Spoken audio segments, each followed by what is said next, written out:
Chongqing is often introduced as the largest city in China.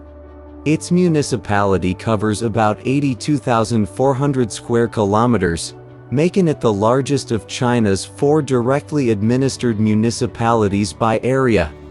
That is almost the size of Austria. But this needs an important correction. Chongqing is not one continuous urban carpet. Its boundary contains mountains, farmland, small towns, and distant counties, as well as the enormous central city seen here. Even so, the scale is extraordinary. At the end of 2025, Chongqing had 31.87 million permanent residents, more people than the entire population of Australia. This is not simply a city. It is a city-sized region. At its visual center is the Yuzhong Peninsula, where the Yangtze and Jialing rivers meet. The Yangtze alone runs for about 665 kilometers through the municipality. For centuries, these rivers made Chongqing an inland trading gateway. Today, they still organize the city's geography. The towers at Chongqing stand at the sharp end of the peninsula like the bow of a ship. Raffles City Chongqing makes that metaphor literal. Its 8 towers are linked by the Crystal, a 300-meter-long horizontal skyscraper suspended 250 meters above the ground. It is roughly 3 football fields long, lifted into the sky above one of China's busiest river junctions. From a distance, Chongqing may look like a conventional skyline. At street level, it behaves very differently. The central city is squeezed between parallel mountain ridges and deep river valleys. Across the municipality, mountains and hills account for about 98% of the terrain. Flat land is limited, so development climbs slopes, fills narrow valleys, and stacks one transport level above another. A road that appears to be on the ground may actually be several floors above another street. A building entrance may open onto a plaza on one side and a cliff on the other. In Chongqing, elevation is not a background feature. It is one of the main forces shaping the entire urban system. That terrain explains why rail transit is so visible here. Instead of relying only on conventional underground trains, Chongqing developed extensive elevated and monorail routes that can handle tighter curves and steep gradients. By October 2025, the city's rail transit network had reached about 582 kilometers, around 45% longer than the 402-kilometer London Underground. Line 2, opened more than 2 decades ago, became China's first straddle-type monorail line. Its best-known stop, Liziba, was completed in 2004 as the country's first straddle monorail station built together with a residential and commercial building. What looks like a viral attraction is actually a practical response to scarce land and difficult topography.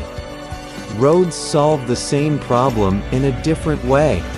Interchanges coil around towers, climb hillsides, and split into several vertical layers. Bridges are not occasional landmarks. They are basic pieces of the street network. Chongqing is widely known in China as the bridge capital. Across the municipality, there are more than 20,000 bridges, including 105 major bridges crossing the Yangtze and Jialing rivers. The Red Chongqing Bridge is a double-deck road and rail structure with a 552-meter main span. When it opened, its steel arch span was longer than the main span of Australia's Sydney Harbour Bridge. In this terrain, infrastructure does not merely connect the city. Infrastructure becomes the city's architecture. Yet Chongqing is more than futuristic engineering. The city also carries layers of political and historical memory. During the war against Japan, Chongqing served as China's wartime capital, and many sites still preserve that era. The People's Great Hall, with its monumental dome and broad ceremonial axis, expresses a very different vision of the modern city from the commercial towers nearby. Then comes Jiefangbei, the Liberation Monument, surrounded by one of Western China's busiest shopping districts. This compact center is only a tiny part of the municipality, but it helps drive an economy that reached 3.38 trillion yuan in 2025. Services produced nearly 59% of that total, showing how far Chongqing has moved beyond its traditional industrial image. The skyline returns to the meeting point of the two rivers. Here, the scale of the buildings can hide the scale of the landscape. The Raffles City towers rise above old temples, river docks, and dense residential blocks, compressing several eras into one view. This is a recurring Chongqing pattern. Old and new are not arranged in neat historical zones.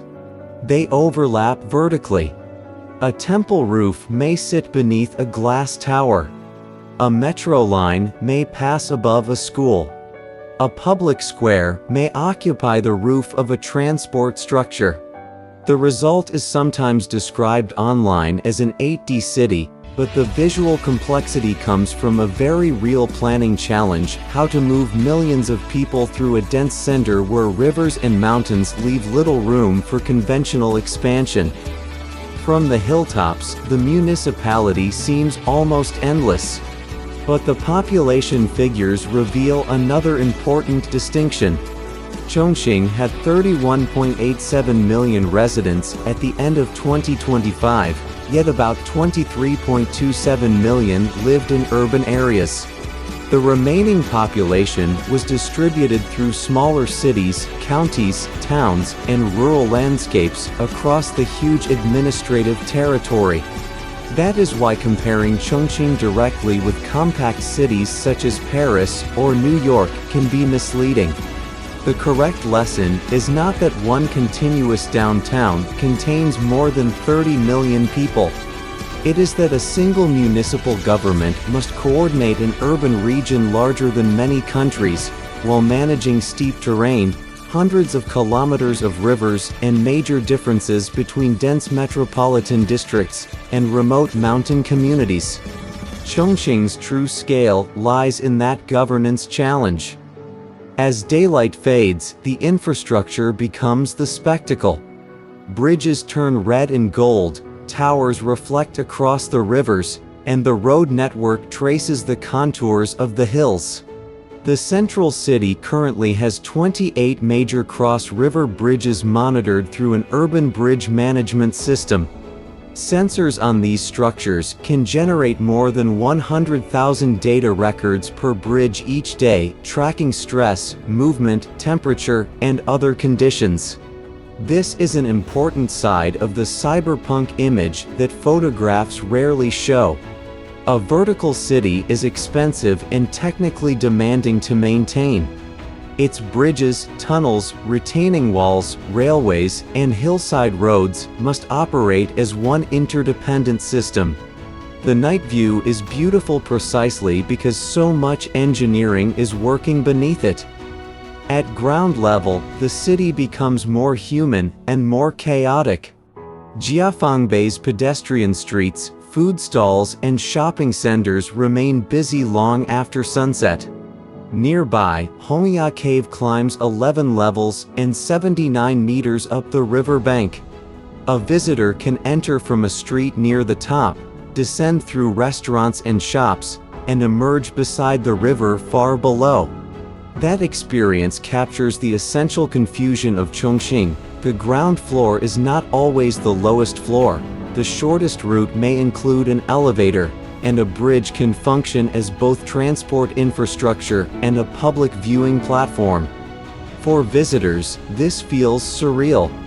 For residents, it is the ordinary logic of everyday life in a mountain city. Chongqing is not one giant downtown. It is a vast municipality and a mountain metropolis built as one system. If this city fascinates you, Subscribe to Decoding World and leave a comment.